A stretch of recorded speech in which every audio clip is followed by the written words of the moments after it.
चलिए आइए। तो हिस्ट्री में जो है 7 चैप्टर कंप्लीट हो चुका था और आज 8वां चैप्टर को स्टार्ट करेंगे, जिसमें आप देखिएगा पीछे के चैप्टर बौद्ध जैन, उसके बाद जो है जितने भी जनपद थे वहाँ तक हम सब देख चुके थे। और आज जो स्टार्ट करने वाले हैं वो स्टार्ट करेंगे मगध साम्राज्य का उत्कर्ष। इसमें मेन तौर पे हम वो देखेंगे कि मगध, क्योंकि आप 16 महाजनपद पढ़ें, 16 महाजनपद पढ़े और 16 महाजनपद में पहले ही बताए थे कि सबसे महत्वपूर्ण और सबसे शक्तिशाली और सबसे ज़्यादा विस्तार थी कोई महाजनपद की तो वो थी मगध। मगध ये काफ़ी विस्तृत रहा और इसके पीछे का रीजन था कि यहाँ का एरिया, जब आप इसकी राजधानी राजगिरी को देखिएगा, ये गिरिवर्स को देखिएगा, तो आपको देखने को मिलेगा कि इसकी राजधानी जो थी एकदम पूरा पहाड़ से घिरा हुआ इलाका। और मान लीजिए कोई भी अगर सेना आक्रमण करता है तो वो सेना आक्रमण करने के बाद अगर जब तक राजधानी को नहीं जीता तो उसका साम्राज्य को जीता हुआ नहीं माना जाता है। जिस प्रकार युद्ध होती है और युद्ध में अगर मान लीजिए कि आपका राजा मारा गया तो युद्ध खत्म। इसलिए राजा को क्या करता था, छुपा के रखा जाता था। आप इतिहास देख लीजिए, विदेशी जितना भी राजा हुआ या आप जितने भी मुस्लिम आक्रमणकारी को देख लीजिए, सभी के सभी राजा क्या थे जी, सभी के सभी राजा घोड़ा पे लड़ाई करते थे। रीजन क्या था कि घोड़ा पे लड़ाई करने के बाद अब 1000 घोड़ा उस बीच में राजा कहीं पता ही नहीं चल पाता था, आराम से लड़ाई हो जाती थी। लेकिन भारतीय राजा की बात करें तो भारतीय राजा क्या करता था, हाथी पर जाके चढ़ के जाता था लड़ाई करने के लिए। अब बताइए, हजारों घोड़ा के बीच में अगर एगो हाथी रहेगा तो आराम से पता चल जाएगा। और सब क्या करता था, पहले टारगेट कर लेता था राजा को और ठोक देता था राजा को। राजा मरा, कहानी दईन। तो ये भी भारत का मतलब माना जाता है कि इतिहास में बाहरी आक्रमणकारी को सबसे ज़्यादा जीत में जो है सुलभ बनाने का काम किया वो था यहाँ का रणनीति। तो आप जब जनपद को देखिएगा, महाजनपद को देखिएगा, तो हम मगध महाजनपद को देखें तो मगध का जो राजधानी थी राजगिरी, वह काफ़ी सुव्यवस्थित तौर पे था। इसके पीछे इसकी भौगोलिक क्रिया है। अगर मगध महाजनपद की बात किया जाए तो मगध महाजनपद के बारे में जानकारी पौराणिक कथा में है, महाभारत में इसकी चर्चा किया गया है। महाभारत में इसकी चर्चा किया गया है और बताया गया है कि एक राजा वृत्रथ थे और वृत्रथ जो है इस वंश का स्थापना किया, समझे। इस वंश का जो है वृत्रथ वंश की स्थापना कौन किया था, वृत्रथ किया था। और ये जो है बासु का पुत्र था। बासु वृत्रथ का जो अगला शासक हुआ वह इसका बेटा हुआ जरासंध। और याद होगा जरासंध के बारे में कहानी महाभारत में है कि भीम और जरासंध के बीच में जो है द्वंद्व युद्ध हुआ, द्वंद्व युद्ध। ये आपको पौराणिक कथा में देखने को मिलती है और कहा जाता है कि द्वंद्व युद्ध में जो है भीम जो है उसे हरा दिया। तो ये था पौराणिक। लेकिन अगर हम देखें घटनाक्रम में तो मगध में जो है कुछ राजा शासन किया और वो राजा का एक वंश मेन याद रखिएगा, कई बार इसको पूछ देता है क्रम में कि कौन कौन सा वंश इस पे शासन किया था। तो सबसे पहले आप एक ट्रिक याद रखिएगा, ट्रिक याद रखिएगा,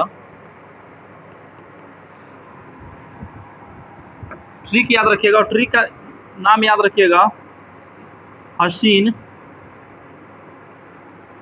माशुक, माशुक शाह, हसीन माशुक शाह। अगर इस ट्रिक को याद रखते हैं तो आपका पूरा का पूरा वंश लाइन बाय लाइन निकल जाएगा। सबसे पहले देखिए ह, तो ह से कौन सा वंश कहेंगे जी? हर्यक वंश कहेंगे, हर्यक वंश। ये हो गया आपका हर्यक वंश। उसके बाद जो है आपका सी हो गया तो शिशुनाग वंश,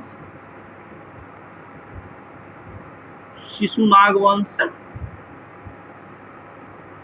शिशुनाग वंश। उसके बाद जो है 9 से कहिएगा नंद वंश, नंद वंश। उसके बाद फिर हो गया मौर्य वंश, मौर्य वंश, मौर्य वंश। उसके बाद फिर हो गया सु, तो सु से कहिएगा शुंग वंश, शुंग वंश। उसके बाद फिर क हो गया तो क से कहिएगा कनब, कनब वंश। फिर लास्ट में 100 बच गया तो कहिएगा सातवाहन वंश। यही वंश का क्रम रहा, ये वंश का क्रम रहा। तो सबसे पहले क्या कहेंगे? हर्यक वंश, फिर क्या कहेंगे? शिशु नाग वंश। उसके बाद क्या कहेंगे? नंद वंश। फिर क्या कहेंगे? फिर क्या कहेंगे? शुंग वंश। उसके बाद कनब वंश और उसके बाद सातवाहन वंश। गुप्त इसके अकॉर्डिंग नहीं आता, गुप्त मौर्योत्तर के बाद पढ़ा जाएगा। तो ये मुख्य तौर पे आप याद रखिएगा। हाँ, इस सब का बाद बहुत बाद में हुआ है। नहीं, पहले ये हुआ, बाद में गुप्त। तो देखिएगा सबसे पहला आपका वंश हो जाता है कौन सा? हर्यक वंश। कौन सा? हर्यक वंश। तो इसके अंतर्गत अगर हम देखें तो पहला पॉइंट हम जो पहला वंश पढ़ेंगे वो पढ़ेंगे हर्यक वंश। कौन सा? पार हो गया जी, क्या हुआ? तो जो सबसे पहला वंश पढ़ेंगे वो पढ़ेंगे कौन सा वंश जी? हर्यक वंश। कौन सा? हर्यक वंश, हर्यक वंश। चलिए देखिए, अब ध्यान दीजिए, इधर आ जाइए सब। हर्यक वंश की अगर बात करें तो सबसे पहले सही से बैठिए। तो हर्यक वंश की अगर बात करें तो इसका संस्थापक, सबसे पहले यही बात करें, इसका जो है संस्थापक कौन था जी? संस्थापक, तो इसका जो संस्थापक था, इसका संस्थापक था बिंबिसार।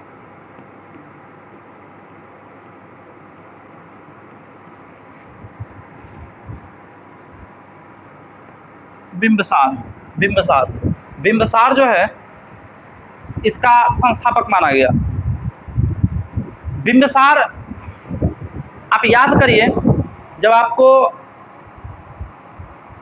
बौद्ध धर्म पढ़ा रहे थे तो वहाँ बताए थे आप सबको कि बिंबिसार के ही समयकालीन कौन था जी? महात्मा बुद्ध, महात्मा बुद्ध। तो महात्मा बुद्ध किसके समयकालीन? बिंबिसार के। अगर बात किया जाए कि हर्यक वंश अपनी राजधानी बनाया, तो हर्यक वंश जो अपनी राजधानी बनाया था वो अपनी राजधानी बनाया था राजगीर को। ये अपनी जो राजधानी बनाई थी, राजधानी बनाए थे, वह राजधानी बनाए थे राजगृह को। किसको बनाए थे जी? राजगृह को। किसे? राजगृह को। राजगीर भी कभी कभी देगा, कभी कभी गृह वर्ज भी देता है, समझे? गृह वर्ज। तो आप ये नाम याद रखिएगा। अब देखा जाए तो हर्यक वंश का जो संस्थापक था बिंबिसार, बहुत ही मतलब महत्वाकांक्षी प्रवृत्ति के लोग था। महत्वाकांक्षी बोले तो साम्राज्य विस्तार में बड़ा विश्वास रखता था और बड़ा इसको आनंद आता था। और साम्राज्य विस्तार के लिए यह साम दाम दंड भेद सभी उपयोग किया। जो अगर प्यार से मान गया प्यार से, जो नहीं प्यार से माना उसको उसी भाषा में, हर प्रकार के भाषा से यह क्या किया? समझाते रहा। और इन्होंने अपने साम्राज्य को विस्तार के लिए, साम्राज्य के विस्तार के लिए, साम्राज्य के विस्तार के लिए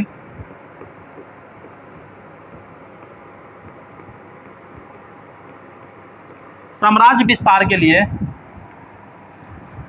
सबसे प्रमुख विधि जो अपनाई, वो सबसे प्रमुख इसकी विधि थी, प्रमुख विधि थी, वो थी वैवाहिक नीति। वैवाहिक वैवाहिक नीति वैवाहिक नीति। और इस नीति के तहत, वैवाहिक नीति के तहत ये वैसे राजा को टारगेट करता था जकरा को बेटे ना हो, समझे। बेटी है, ब्याह कर लिया, आ जहिया बुढ़वा मरा, सब संपत्ति किसका? बेटी का है। तो बेटी का है तो बेटी का आला कमान कौन? हस्बैंड। अरे ओकर दमाद क्या होगा? ओकर हस्बैंड ना होगा जी। तो उसका हस्बैंड, सब संपत्ति किसका? आराम से हो जाता था बिंबिसार का। और बिंबिसार जो है छोटको मोटको राजा का कोई मिलता था, शक्तिशाली था, तुरंत ब्याह हो जाता था, समझे। अब एक चीज़ समझिए, आप इस चीज़ पे गौर करिएगा। कोई भी आदमी शक्ति के पीछे भागता है। आप कैसा है नहीं है उससे कोई मतलब नहीं, आपके अंदर बस शक्ति होनी चाहिए। और शक्ति आजकल का जो है सबसे बड़ा शक्ति माना जाता है अभी के समय में पैसा। आपके पास वाइट मनी है, ब्लैक मनी है, कैसा मनी है, कोई फर्क नहीं पड़ता है। आपके पास पैसा है, आप सबसे पावरफुल माने जाइए। कोर्ट भी आपकी, कचहरी भी आपकी, पुलिस भी आपकी, बस आपके पास पैसा होना चाहिए। इसलिए कहा जाता है बाबू ना भैया सबसे बड़ा रुपया, समझे। पैसा एक वैसा चीज़ है, अच्छे अच्छे इंसान को, रिश्ता को समाप्त कर देता है। इसलिए रिश्तेदारी में पैसा को हमेशा साइड करके रखिएगा। कोई भी रिलेशन वाला है, पैसे नहीं दीजिए।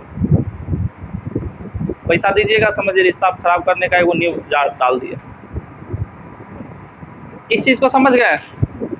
इन्होंने पावरफुल राजा था उस टाइम में, इन्होंने वैवाहिक नीति अपनाई और वैवाहिक नीति के तहत 500 ब्याह किया, समझे।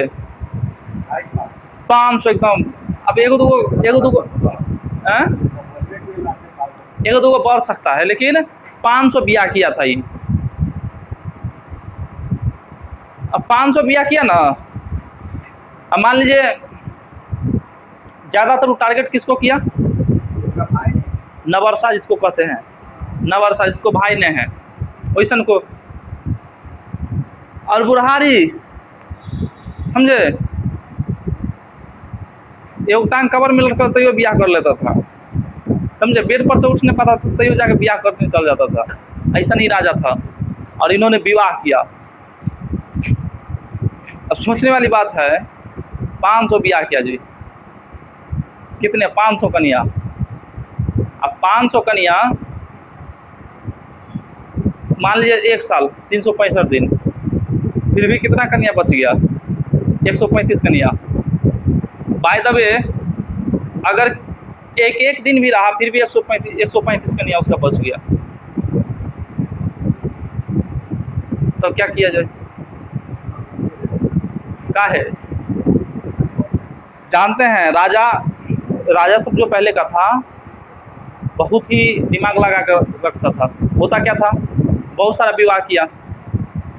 अब विवाह किया, वो सभी के साथ टाइम स्पेंड नहीं कर सकता है, तो भाई स्वाभाविक है कि जो भी महारानी है, रानी है, उसका अफेयर कहीं ना कहीं बाहर चलेगा। अब बाहर जो चलता था, जो कर सेवा में रहता था, दासे के साथ अफेयर चल जाता था। अब तो भाई राजा की इज्जत पे पड़ जाता था क्या कि राजा के कन्या अफेयर चला लिया किससे? नौकरवा से। इसलिए क्या किया राजा सब जो है उस महारानी के लिए मतलब महिला संरक्षण में रखने लगा। अब महिला संरक्षण में रखने लगा, वो में गड़बड़ हो गया। तो बोला ना, अब ना महिला रहेगा ना पुरुष रहेगा, बीचे वाला रहेगा। इसीलिए जितना भी रानी महारानी सबको देखते हुएगा, सबके संरक्षण जो है रखा गया, तो वह किन्नर के संरक्षण में रखा गया। और इसीलिए देखे हुएगा कि खास करके आपको जब मुस्लिम आक्रमणकारी आया तो उस सबका और ज़्यादा ब्याह करता था। जहाँ गया जो ही लड़की पसंद आ गया उसे उठा के ले आता था और कहता था निगाह हो गया, और रख दिया दासिन रूम में, रख दिया, आराम से उसमें पड़ल है। जहिया घूमते फिरते चल आया अच्छा लगा, बोला चलो।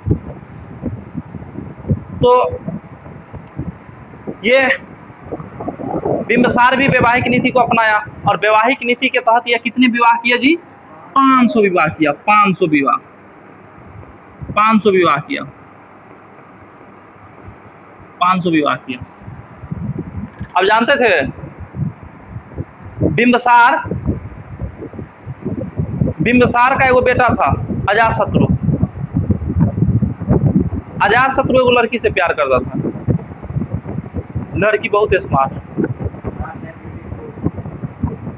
अब वो जो है गया एक दिन अपने बाप को कहा कि पिताजी ऐसे ऐसे बात है, हम उस लड़की से शादी करना चाहते हैं। मैं मिला उससे, समझे। अब मिलाने गया, बोला जाओ तुम बाहर जाओ, हम बात करेंगे। अब उसको बाहर भेज दिया, बोला बताओ तो इतना हैंडसम गबरू जवान तुम्हारे सामने राजा खड़ा है। हाँ अपने बारे में बोला, इतना हैंडसम राजा, और बताओ तो वो राजा कहीं बनेगा? नहीं बनेगा।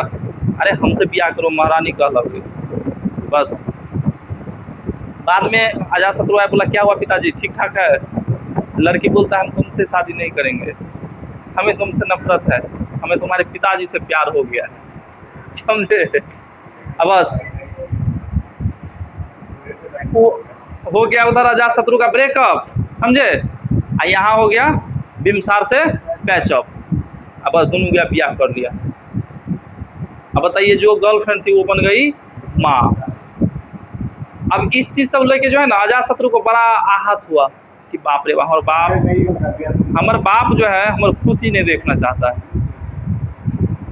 तो ये बिंबिसार वैवाहिक नीति को अपनाया, साथ में इन्होंने युद्ध नीति के तहत भी साम्राज्य विस्तार किया। और युद्ध नीति के तहत जो सबसे पहला ये इसका साम्राज्य विस्तार था, वह आक्रमण किया था अंग प्रदेश पर, अंग प्रदेश पर। और उस समय अंग प्रदेश का शासक था आपको ब्रह्मदत्त। ब्रह्मदत्त पर आक्रमण करके जो है अंग प्रदेश को जीत लिया। तो वो जो पहला आक्रमण किया, पहला जो आक्रमण किया, वह पहला आक्रमण किया अंग प्रदेश पर, अंग प्रदेश पर। उस समय अंग प्रदेश का जो शासक था कौन सा था जी? कौन था बोलिए?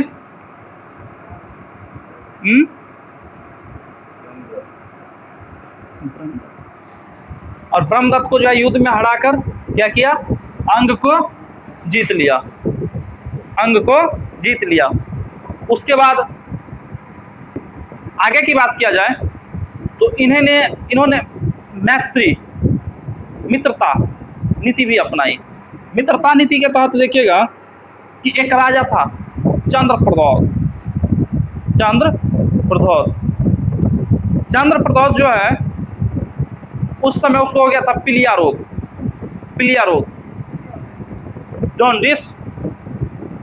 जॉन्डिस जिसको कहते हैं आम भाषा में। तो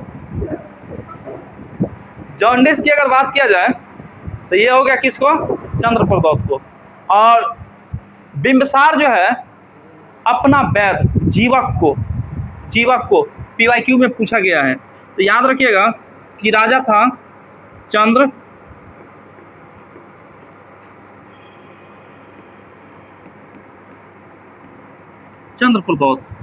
और चंद्रप्रद्योत को कौन सा रोग हो गया था जी? पीलिया रोग। और इसके सेवा में जो है बिंबिसार अपना वैद्य भेजा। और वो जो अपना वैद्य भेजा उसका नाम था, उस वैद्य का क्या नाम था जी? जीवक। एग्जाम में कई बार पूछ दिया है जीवक। और जीवक जो है इस चंद्रप्रद्योत को पूरा एकदम टनाटन कर दिया। अब उसको जो ठीक कर दिया, खुश हो गया चंद्रप्रद्योत, बोला हमारा वैद्य, बोला नहीं बचेगा पूरा।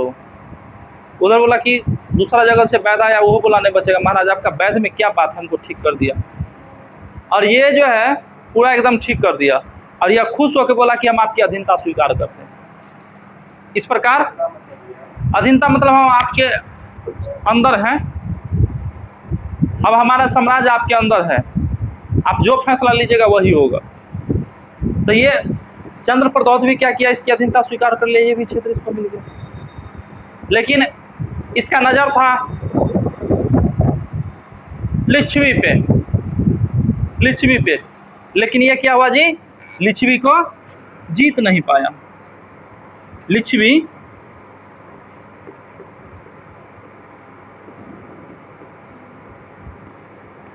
पर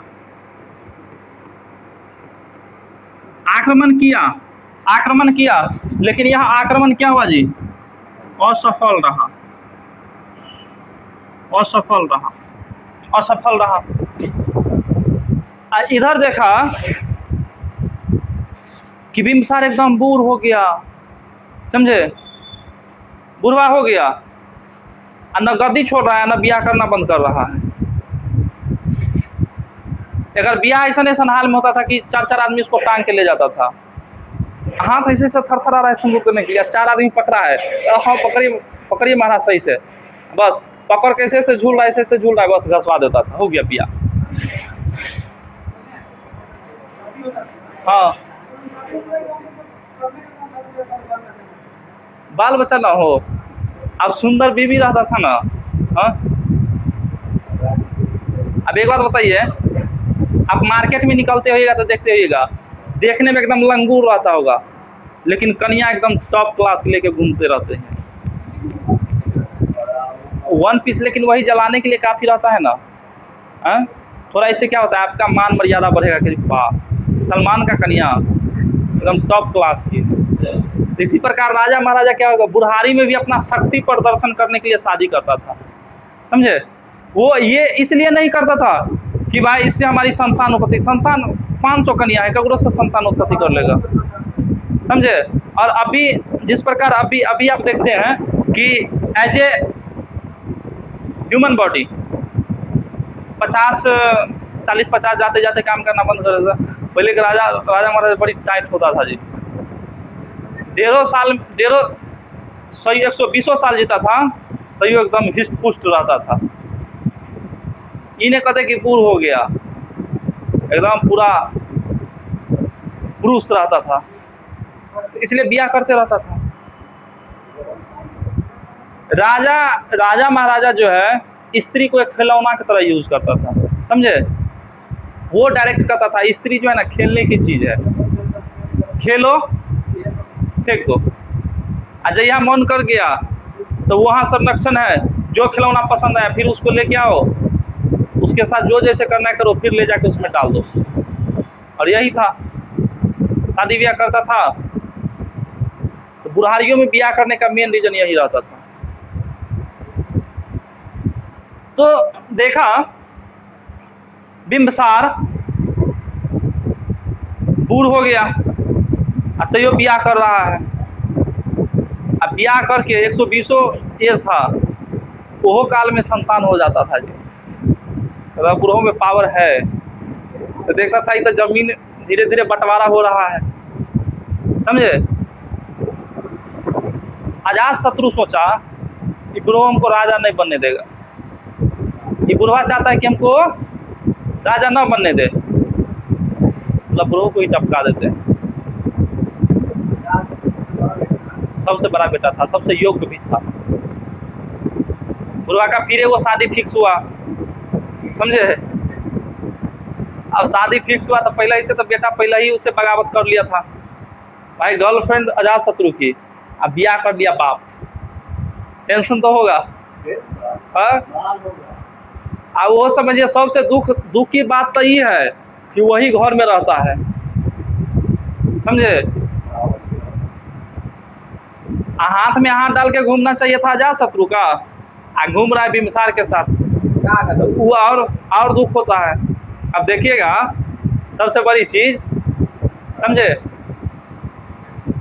जाने वाला इंसान तो चल जाता है, लेकिन पीछे क्या छूट जाता है जी, उसकी यादें छूट जाती है। और वो इंसान तकलीफ नहीं देता, उसकी याद तकलीफ देता है, यही होती है। तो राजा अजात शत्रु को तकलीफ ये नहीं था कि वो उसके साथ है, उसकी यादें उसे तकलीफ दे देता था कि आप जो है शादी से पहले हमारे साथ इस प्रकार थे, आप हमारे साथ ऐसे घूमते थे, ऐसे रहते थे। रानी अब वो देख रहा है बाबू के साथ, तकलीफ होगा ना जी। तब फिर क्या किया जानते हैं?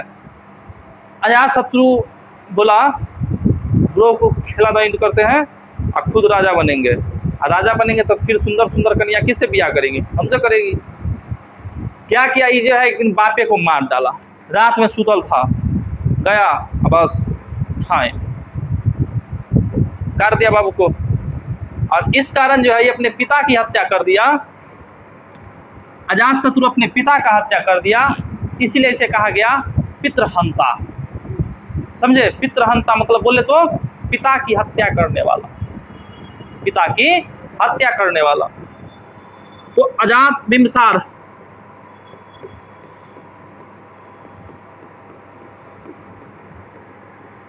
बिंबिसार बिंबिसार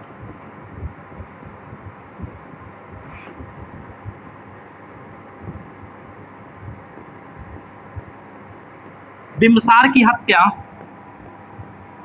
कौन किया जी? हत्या इसका पुत्र कौन किया? अजातशत्रु।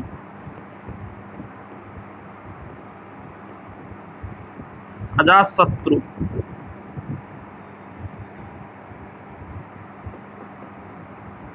अजातशत्रु हत्या कर दिया, और यही हत्या के कारण इस अजातशत्रु को क्या कहा गया जी? इस अजातशत्रु को कहा गया पितृहंता। इस अजातशत्रु को कहा गया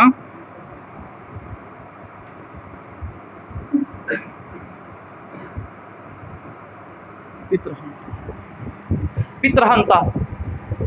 तो पितृहंता के नाम से किसे जाना गया? कहाँ? ना ठीक है। तो अजातशत्रु अपने पिता की हत्या करके क्या किया? राजा बन गया। और अगला जो राजा बना, अगला जो इसका शासक हुआ, इस हर्यक वंश का जो अगला शासक हुआ, वो कौन बना जी? अगला शासक जो बना वो बना अजातशत्रु।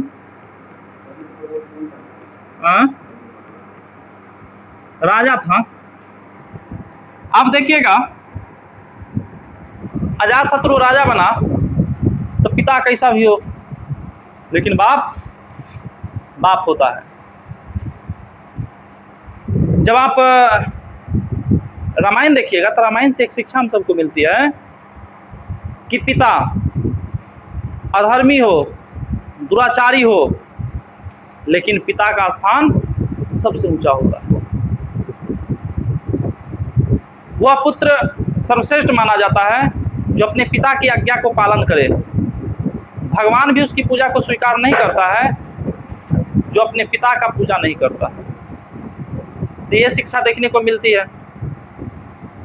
अब भगवान राम को देख लीजिए, अपने पिता के प्रति समर्पण दिखाया, या भले वो मेघनाथ हो, अपने पिता के प्रति समर्पण दिखाया। जब मंदोदरी रावण की पत्नी थी ना जी, मंदोदरी देखा कि हमारा धीरे धीरे वंश नष्ट हो रही है, तो वो अपने बेटा मेघनाथ को बोला कि तुम अपने पिता को छोड़ो और तुम सिर्फ अकेले चल जाओ, श्री राम के चरण में चल जाओ, तुम बच जाओगे, और हमारा रावण मतलब ये जो राक्षस कुल है, ये राक्षस कुल बच जाएगी। तो मेघनाथ कहा कि मैंने राम से ही सीखा है कि अपने पिता के प्रति वफादार होकर रहने का। वो राम अपने पिता के कहने पे वनवास चले आया, और तुम कह रहे हो कि हम मतलब अपने पिता को छोड़कर उस राम के चरण में चल जाए। देवता भी हमें स्वीकार नहीं करेगा, क्योंकि मैंने अपने पिता से दगाबाजी करना चाहता हूँ, मुझे मृत्यु ही प्राप्त हो। भले ही मेरे पिता कितना भी गलत है, लेकिन हम साथ देंगे अपने पिता का। तो इसका जो बाप था, कौन था जी? बिंबसार। बिंबसार का एगो इच्छा था कि हम जो है ना लिच्छवी संघ वाला क्षेत्र को जीते, बच्ची क्षेत्र जो था उसको जीते। तो वो क्या किया, बोला ठीक है हम अपने बाप का इच्छा को पूरा करेंगे। और ये क्या किया, उस क्षेत्र में अपना एक गुप्तचर को भेजा, क्योंकि वो क्षेत्र उस टाइम में इतना समृद्ध था कि उस पर आक्रमण करना संभव था नहीं, क्योंकि बीच में नदी, गंगा नदी को पार करना पड़ता था। अब हुआ क्या कि गंगा नदी पार करके आपको जाना है और इधर से आक्रमण करता था, समझे, इधर से आक्रमण किया, अब बस मार उड़ के सबको भेज देता था। तो बोला कमजोरी पहले इस क्षेत्र की पता किया जाए कि इस क्षेत्र की कमजोरी क्या है। कमजोरी में जो है, इस कमजोरी को पता लगाने के लिए अजातशत्रु एक व्यक्ति को भेजा और उस व्यक्ति का नाम था वर्षकार। ये जो है गुप्तचर बन के गया, और जो गुप्तचर बन के गया तो ये क्या किया कि साधु का वेशभूषा धारण कर लिया और जगह जगह जो है भिक्षा उक्षा मांगने चला गया। राजमहल में घुस के भिक्षा उक्षा मांगने लगा। वहाँ का जो राजा महाराजा था उसका 2-4 गो भविष्य कुंडली खोल दिया, एकदम खुश, बोला मोहल्ले में रहिए। सारा गतिविधि पता कर लिया वर्षकार। अब वर्षकार जो है चला गया कहाँ, अजातशत्रु के पास, और सारा कमजोरी गिना दिया कि इस प्रकार का इसमें ये कमजोरी है। और फिर क्या किया, अजातशत्रु इस क्षेत्र पे आक्रमण किया और आक्रमण में दो हथियार का उपयोग किया। एग्जाम में पूछा गया है, ये 2 हथियार का नाम याद रखिएगा। जो हथियार का उपयोग किया वो सबसे महत्वपूर्ण एक याद रखिएगा, महाशिला कंटक।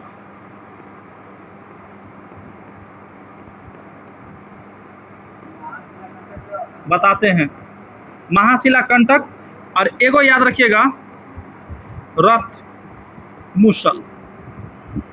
एक याद रखिएगा महाशिला कंटक, एगो रथ मूसल। बाहुबली मूवी देखे हैं सब? कौन नहीं देखे हैं? नहीं देखे हैं? और आप सब देखे हैं? देखे हैं? बाहुबली मूवी में जब देखिएगा, उसमें जो पार्ट 1 में एगो विलेन जो रहता है काल के, समझे, लैम्बडा चैमडा, मतलब कुछ इस प्रकार का जो भाषा बोलती है, तो उस समय जो उसे युद्ध करने के लिए जाता है, तो आप देखिएगा जो भल्लाल देव जो रहता है वो एगो रथ पे मतलब जाता है युद्ध करने के लिए। अब आगे में क्या होता है, चक्री लगल रहता है, अब चक्री में क्या होता है, सेना सब जो आता है सब करते चल जाता है। तो वही क्या है, रथ मूसल है। क्या है? रथ मूसल वही है। आप देखे होइएगा कि बाहुबली को बड़का बड़का पत्थर वाला गोला सब देखते हुए फेंकता था, वो में लेकिन क्या हुआ, वो में वो दिमाग लगा लिया, कूद के सब भाग जाता था। तो लास्ट में बोला सबका टेंट फाड़ चीर के निकाल लिया, और टेंट फाड़ के क्या किया, उसमें मिट्टी तेल उल जो जला उला के, बस एकदम जला उला के सबको मतलब अथी कर दिया।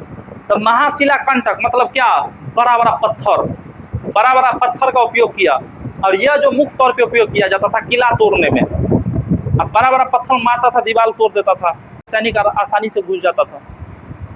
तो यही था महाशिला कंटक, रथ मूसल, वो रथ मूसल जो भल्लाल देव उपयोग करता था। और इस प्रकार क्या हुआ, ये क्षेत्र को जीतकर अपने साम्राज्य में मिला लिया। अब एक चीज समझिए कि अजातशत्रु जो है 3 नदी के संगम पर जो है, एक याद रखिएगा गंगा, एगो याद रखिएगा सोन, एक और कुछ कहिए,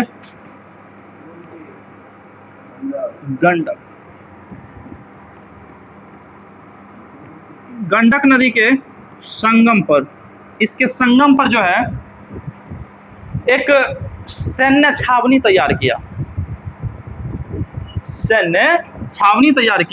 सैन्य छावनी तैयार किया, इस पे जो है एक सैन्य छावनी तैयार किया, सैन्य छावनी, और इस जगह का नाम रखा पाटलीग्राम।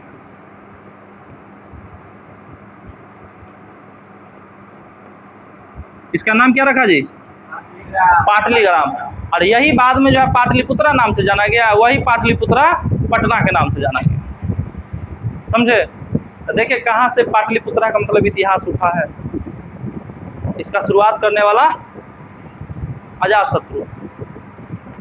अजातशत्रु जो है अपने जो राजधानी था, किसका? अजातशत्रु। अब जो है यह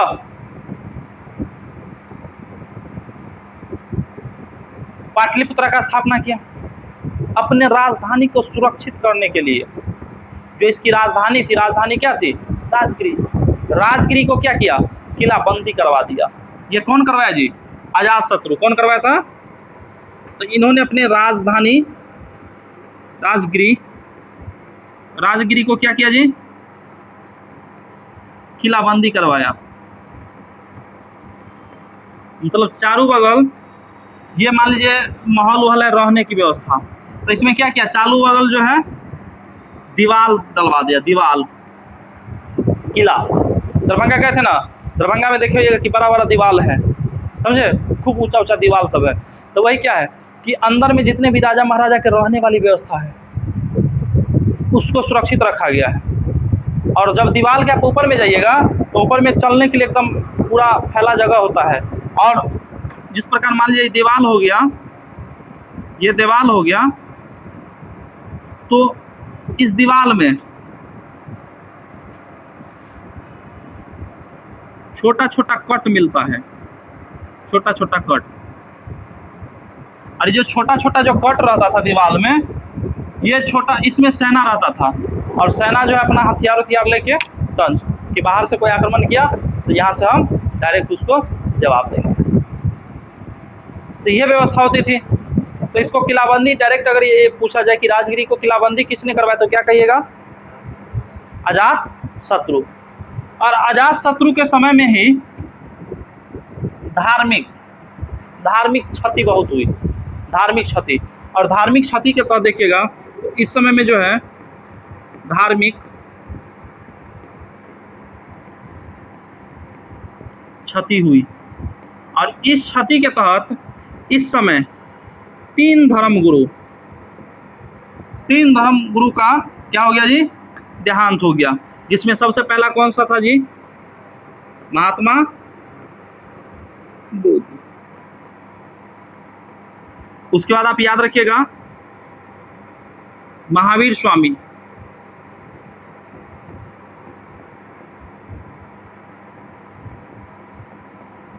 उसके बाद याद रखिएगा मैखिल गौशाल।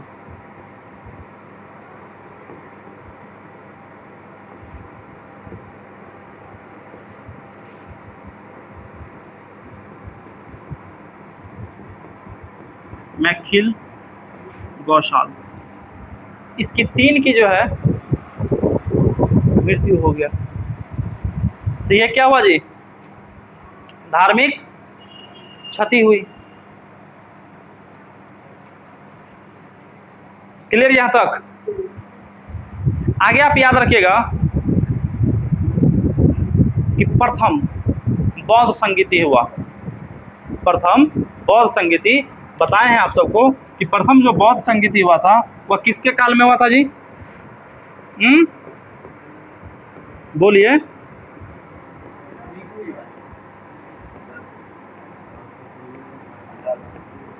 प्रथम जो बौद्ध संगीति हुआ वह 483 BC में हुआ। और यह राजगिरी में हुआ था। और राजगिरी में हुआ, उस समय शासक था आपको कौन? अजातशत्रु। यह हुआ कहाँ था जी? राजगिरी में हुआ। कहाँ हुआ? राजगिरी में हुआ। और शासक कौन था? अजातशत्रु। तो ये सारी विधि व्यवस्था जो तैयार करने का काम किया था कौन? अजातशत्रु किया था। आप सबको हड्डी तोड़ेंगे महाराज, समझे। पीछे पढ़ाया हुआ चीज़ याद नहीं रहता आप सबको, बहुत बाद में आवाज़ आया। तो ये क्लियर हुआ। अब देखिए अजात शत्रु का जो है उत्तराधिकारी, इसका उत्तराधिकारी हुआ उदयन। उदयन अजात शत्रु का उत्तराधिकारी, हाँ बताते हैं, एक मिनट। अजात शत्रु आ रहे हैं, वहां पे आएंगे। पटना का किया था। अजात शत्रु का उत्तराधिकारी कौन हुआ जी? इसका जो उत्तराधिकारी हुआ वह, इसका उत्तराधिकारी कौन हुआ? इसका उत्तराधिकारी हुआ उदयन। उदयन जो है इसका उत्तराधिकारी हुआ। अब जो है आप इसके बारे में बस एक ही पॉइंट याद रखिएगा, और इसके बारे में एक पॉइंट ये आप याद रखिएगा कि उदयन जो है पाटलिपुत्रा शहर को बसाया। पॉइंट समझिए, गंगा, गंडक, सोन के संगम पर सैन्य छावनी का निर्माण कौन किया? अजात शत्रु। कौन किया था? अजात शत्रु। लेकिन अगर बात किया जाए कि पाटलिपुत्रा शहर को बसाने का काम कौन किया, तो याद रखिएगा उदयन। कौन किया? उदयन। तो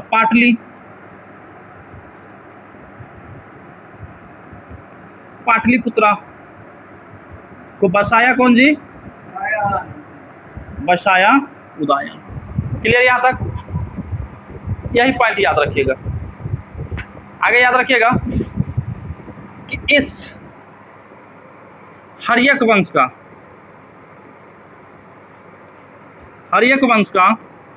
अंतिम शासक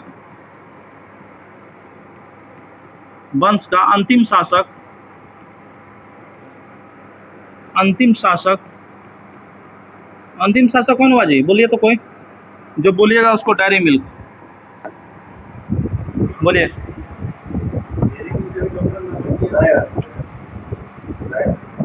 उदयन कैसे होगा? नागदशक।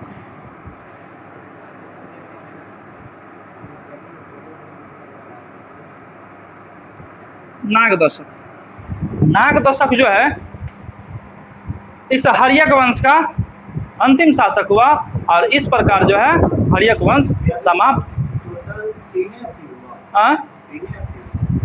बीच में छोटका मोटका हुआ, तो छोटका मोटका को क्या याद रखिएगा?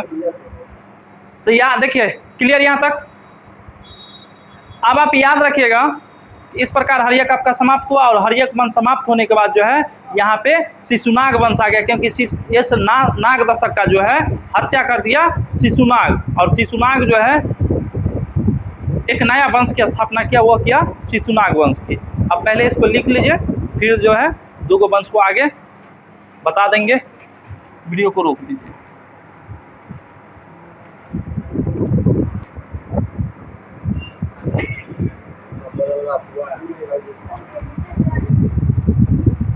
चलिए देखिए, हो गया, शुरू है। चलिए देखिए आगे ध्यान दीजिए, शिशुनाग वंश।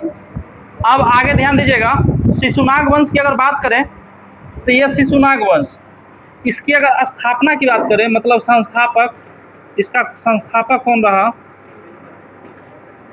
संस्थापक, तो याद रखिएगा इसका संस्थापक शिशुनाग था। शिशुनाग, इसका संस्थापक कौन हुआ जी? शेषनाग नहीं, शिशुनाग। वहीं अगर बात करें कि इन्होंने अपनी राजधानी कहाँ बनाया, राजधानी, तो आप देखें कि शुरुआत में राजधानी था राजगिरी। शुरुआत में कहाँ राजधानी था जी? राजगिरी। फिर राजगिरी से कहाँ चलाया? पाटलिपुत्रा। फिर पाटलिपुत्र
राजा कालशोक था।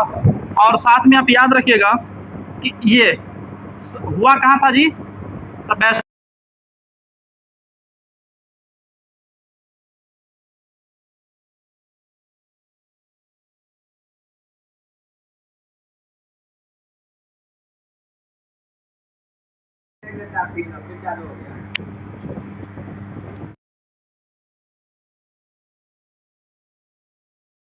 डाउन हो गया क्या?